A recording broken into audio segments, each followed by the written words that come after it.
aqui uma breve revisão sobre densidade. A ideia de densidade, ela remete,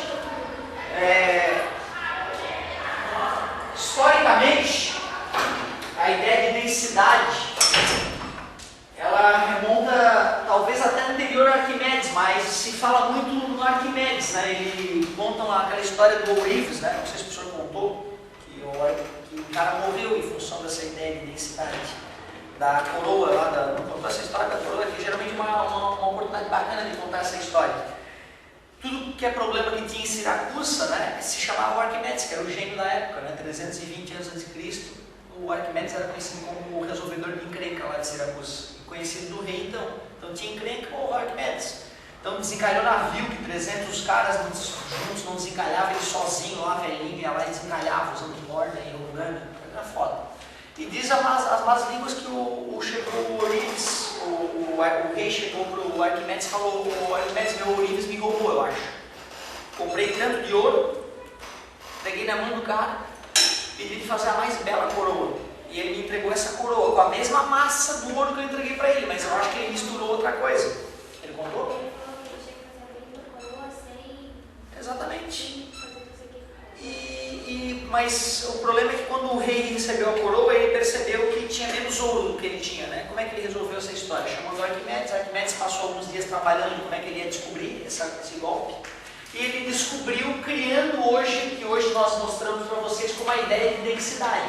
Essa foi a solução do Arquimedes, densidade. Hoje a gente conta mais didaticamente para vocês. A gente diz que densidade é massa sobre volume, só isso. Ou seja, diz o quão pesados são os objetos. As pessoas falam, o chumbo é pesado, né? Na verdade não é, o chumbo é denso, certo? O algodão é leve, na verdade não, o algodão é pouco denso, né? Uma pessoa pode ser esmagada com algodão, né? Sem problema nenhum, é só pegar a quantidade certa de algodão e jogar em cima da pessoa, ela pode morrer com algodãozada, olha que loucura. Como é que o Arquimedes resolveu então a encrenca? Ele pegou uma massa de ouro, mergulhou num recipiente, viu quanto o líquido subia, então ele mediu o volume da pepita de ouro pura e dividiu e descobriu a densidade do ouro.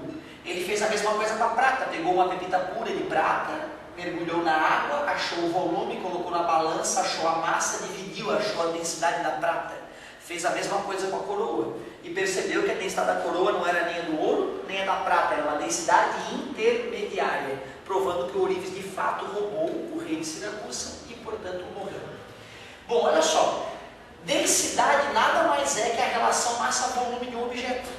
É só isso. E só tem 3 variáveis, eu te dou 2, tu descobre 1. É isso.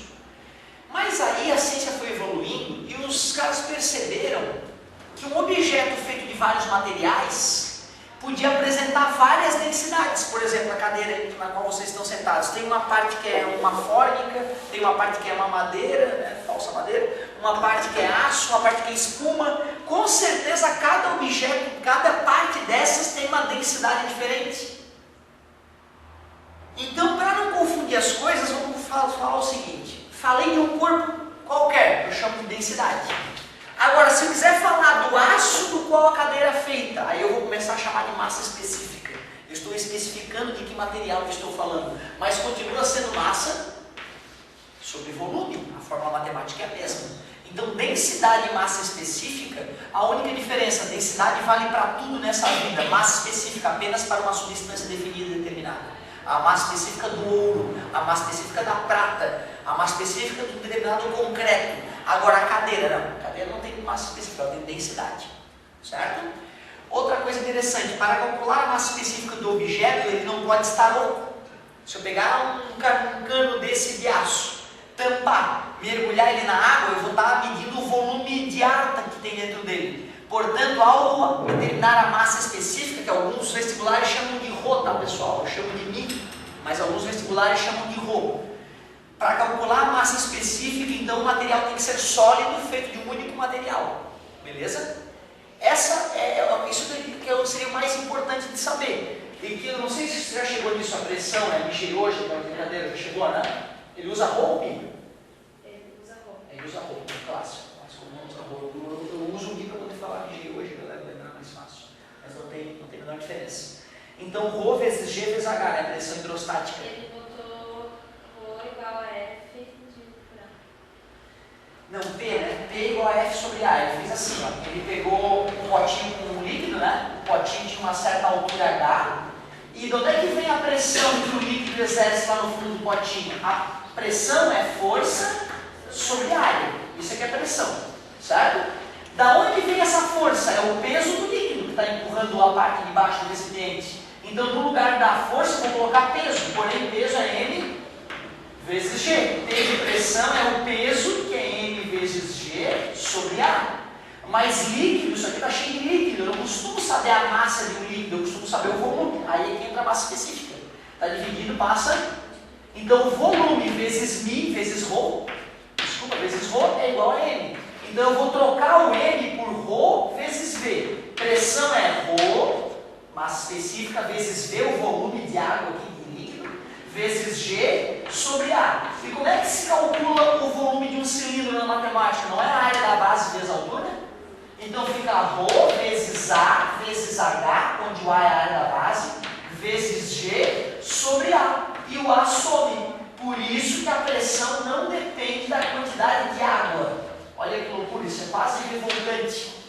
Quando o meu professor me falou isso, eu falei, está querendo me dizer que eu medi a pressão no meio do oceano, com aquele mundo de água à minha volta, e medi a pressão num cano com água do mar aqui na sala de aula, na mesma pressão, na mesma profundidade? Sim, ele disse. Eu digo, não acredito. Então tá, que fode, ele falou. Tudo bem. E aí, depois de anos, é que eu vi que eu era uma máquina e que estava certo. Então, realmente, a pressão não depende do volume de água no qual que está, onde você está. Depende da altura de água ou líquido na tua cabeça. Aliás, por que depende da pressão? Depende do líquido, depende da altura e depende da gravidade também, né? Depende da aceleração da gravidade no local. É isso aí. Aí depois ele mostra, né, que se tiver uma pressãozinha ali em cima, eu já vou ter o P0 ali, né? Aí chegou no teorema de Stevin, certo? Que diz que a pressão no fundo do recipiente é a pressão em cima mais o ρGH, né? Teorema de Stevin. Certo? Deve ter sido até aí que ele chegou, né? Não, ele foi um pouco mais. Ah, é? Mas vai chegar nisso aqui já na próxima aula. Tá? Mas uma matéria bem legalzinha. De repente, bacana a gente escolher um exercíciozinho e matar ele para começar a ter o caminho aí das pedras. Então, pressão hidrostática. Deduzimos a forma da pressão devido a uma coluna de líquido, que eu chamo de MIG hoje. E depois o teorema de Stevin, P igual a P0 mais MIG hoje, para quem não gosta do Mi, ρGH. Onde esse ρ, massa específica do líquido. Vamos que vamos.